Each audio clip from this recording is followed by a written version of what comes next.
Hey everyone, we're going to do January 30th. Finally, God speaks. He asked Job more than 50 questions in this first challenge. Job sits in stunned silence, unable to answer any of his questions. Job wasn't there in the beginning.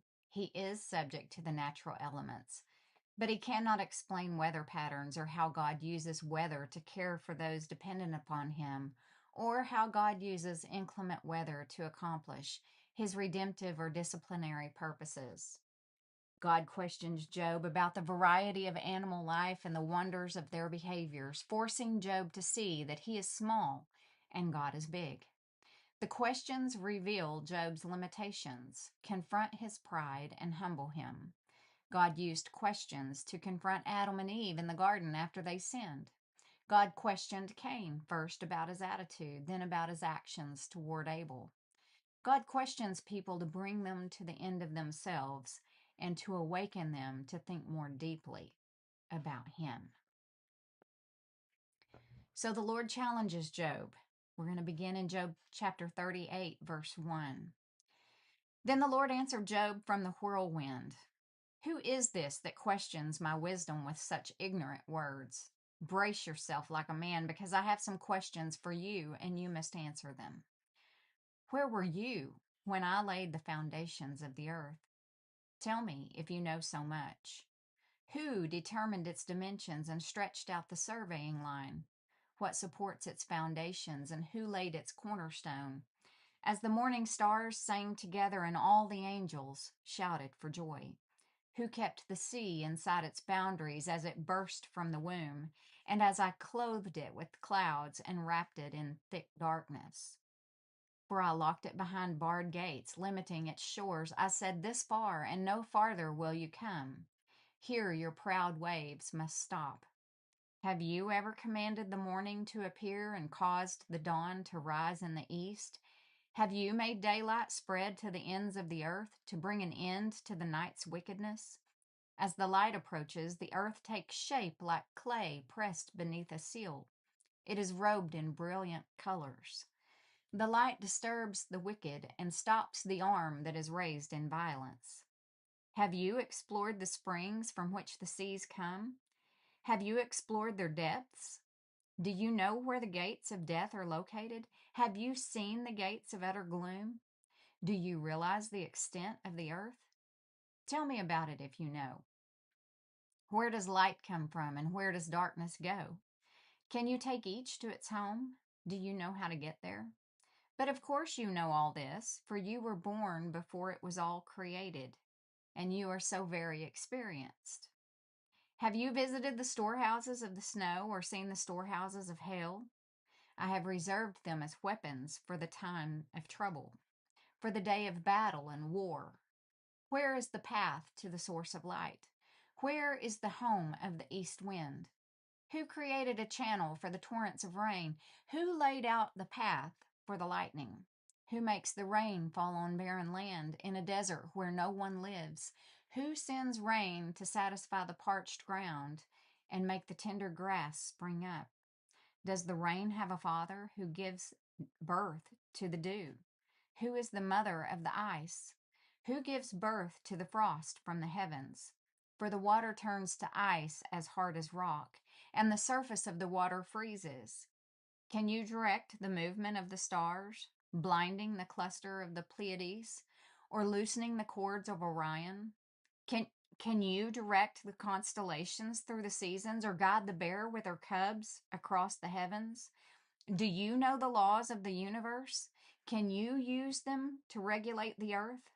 Can you shout to the clouds and make it rain? I want to point out verse 33. He says, and this is God speaking, do you know the laws of the universe? Can you use them to regulate the earth? There are laws of the universe, and those laws are in place whether you're a believer or not a believer, right? And so that'll come back to us. We'll talk about that some more, but I just want you to see that God is saying that here.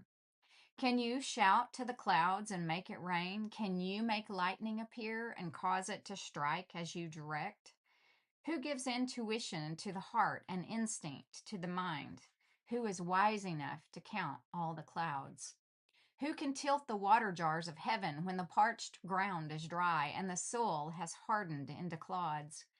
Can you stalk prey for a lioness and satisfy the young lion's appetites as they lie in their dens or crouch in the thicket?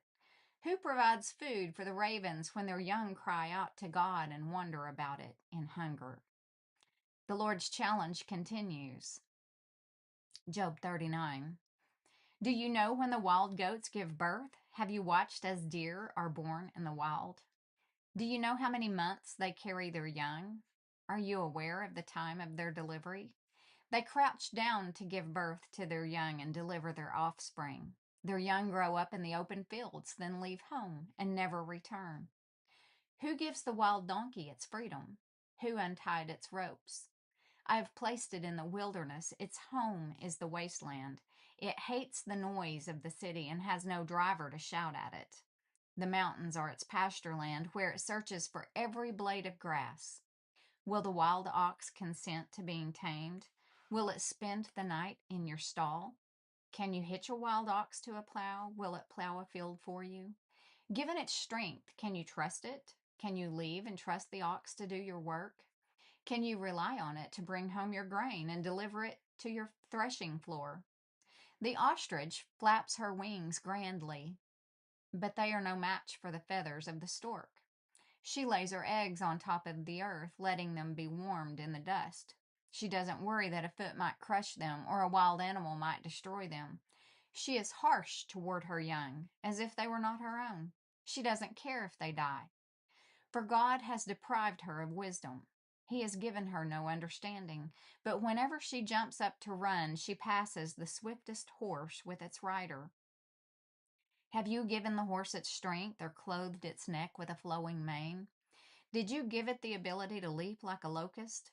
Its majestic snorting is terrifying. It paws the earth and rejoices in its strength when it charges out to battle. It laughs at fear and is unafraid. It does not run from the sword.